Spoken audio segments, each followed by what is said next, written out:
I was like, I'm wearing what? I think that made it in the movie. The drop? Yeah. No, the drop's not in the movie. It's not? No. Wow. Hi, I'm Madison Bailey. Hi, I'm Madelaine Petsch. And I'm Jacob Scipio. And this is Set Stories with Collider.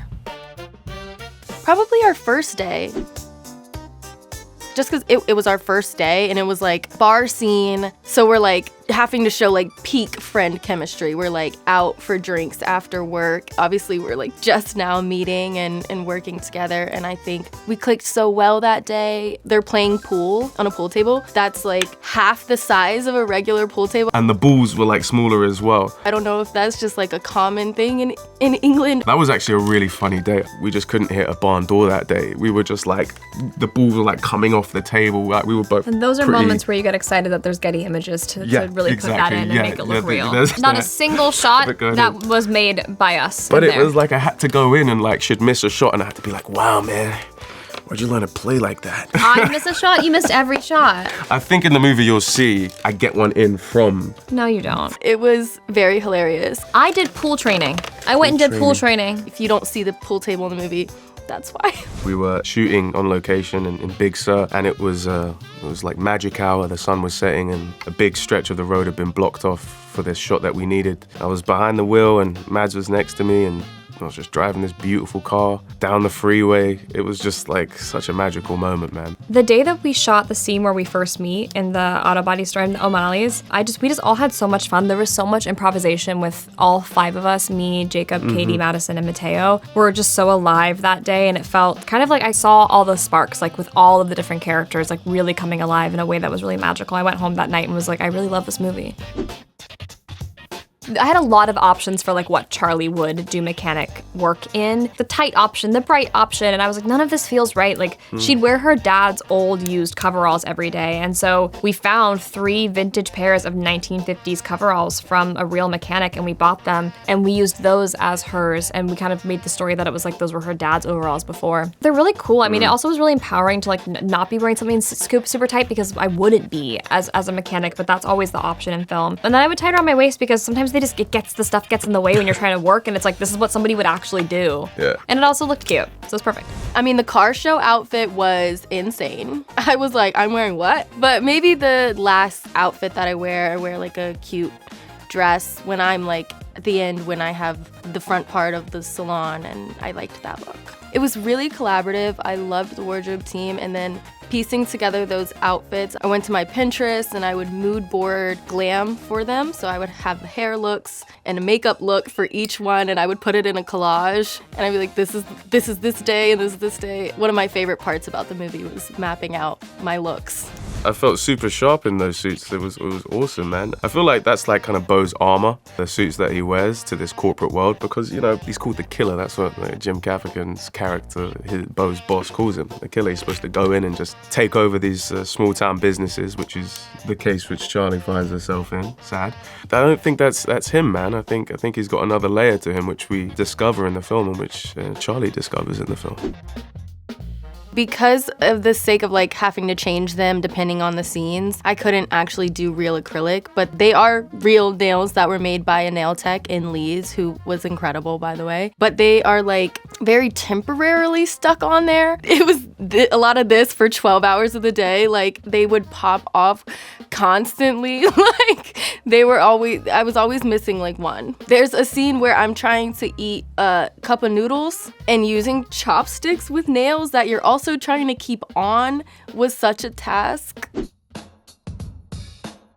Where Charlie's kind of broken down in the garage and we show up as her like support squad. I wouldn't necessarily say difficult, but definitely the most grounded scene for us throughout the movie, the least comedy part of our rom-com. We all brought an amazing open dialogue of like, how do girls actually show up for each other? And what does that look like? And how do we still be ourselves and these characters? We made it work, and I'm proud of that scene. Honestly, I'd say probably our breakup scene. Yeah, I was about to say the same thing. Mostly, honestly, because of logistics. Like, it was supposed to rain, and they didn't know if they wanted to be in rain, and it was this big, like, kerfuffle of, like, do we shoot anyways, do we not? Yeah. Ultimately, we ended up moving the day, so then we were all prepared for it, and then we moved it to the next day. And there was just so much chaos going on around it, and I think in a scene like that, we had to be so connected. Yeah. But we found a way. We We did our 8 minutes of eye contact. We did do our 8 minutes. Mads has a brilliant acting coach who gave us this exercise to do on set, and it's literally just staring into each other's eyes. She had us hold hands and just look into each other's eyes, and she's like, I'm gonna come back later and I'll tell you how long you guys did this for. And it felt like it had been, what, like a minute and a half? And it had been like 9, they'd been setting up behind us, and it had been like 9 minutes of just not breaking eye contact. But it really helped. It really worked. It really helped. Yeah. It was a brilliant exercise, man. The whole of San Francisco was just gorgeous to shoot at. The locations we shot at, the Beatnik and all those kind of like Ken Kesey and Jack Kerouac wrote their books, and we shot in the cafe opposite the bookstore. That's where we actually wrapped. That was gorgeous. I also think like so a lot of the like O'Malley's and the interior of the places and the street that you see us on the most were all sets, and they were built, and our production designer Alan did all the Harry Potters, and you can really see that on screen. Like the production value was insane in this film, and the first day that I got to set, I was beyond blown away by these sets. I mean, they're all real operational hot sets, and it's all on a soundstage, but it looks incredible. So I think like honestly that's my favorite location. It's just I've never seen craftsmanship like that before. The majority of it is on that set. The bar was on location, and that was our first day, and it was kind of cool to just be like in the middle of Leeds. We all have fond memories of Leeds.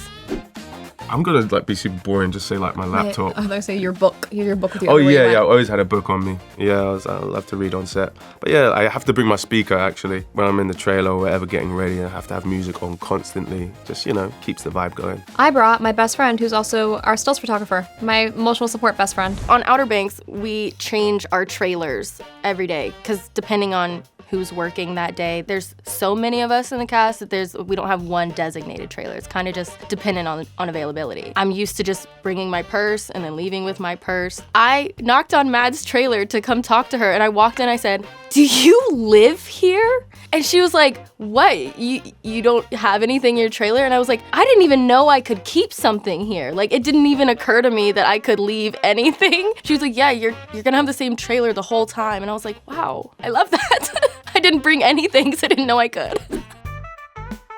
I think our goal was to make Mads break because we kind of have permission to laugh throughout the whole thing, but Mad's character definitely, it was fun to try to get her to break. Everyone is awesome, Madison, Katie, Mateo, everyone got on really well. It was a super light, fun, collaborative process. Like no drama with the actors, which is crazy. Like everyone just genuinely loves each other. We had a great time. I think the scene maybe we laughed the most was us setting up Charlie's dating profile, and Katie was just being absolutely hilarious that day. She's eating pickles. It was a funny day. We were literally doing the scene and we would hear Lacey, the director, cackling out loud downstairs, and we're like, we have to go again because people are laughing, and if the room's laughing, that's a good sign.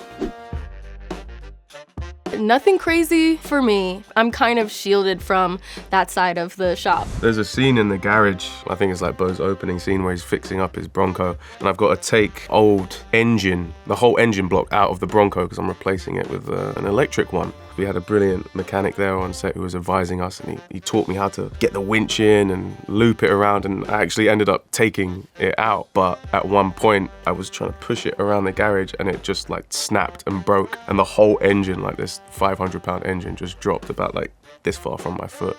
That was pretty weird. I think that made it in the movie. The drop? Yeah. No, the drop's not in the movie. It's not? No. Wow. There's a scene where I am doing an oil change, and the car's lifted above me, and I have to take the little cap out and the oil starts coming out, and I misjudged where the oil was gonna come out and where the kind of gasket needed to be to grab it. It almost spilled all over me before the scene. But you held it together. But I held it together. I You're dodged pro. really quickly, and then I got the thing back in to stop it. Yeah.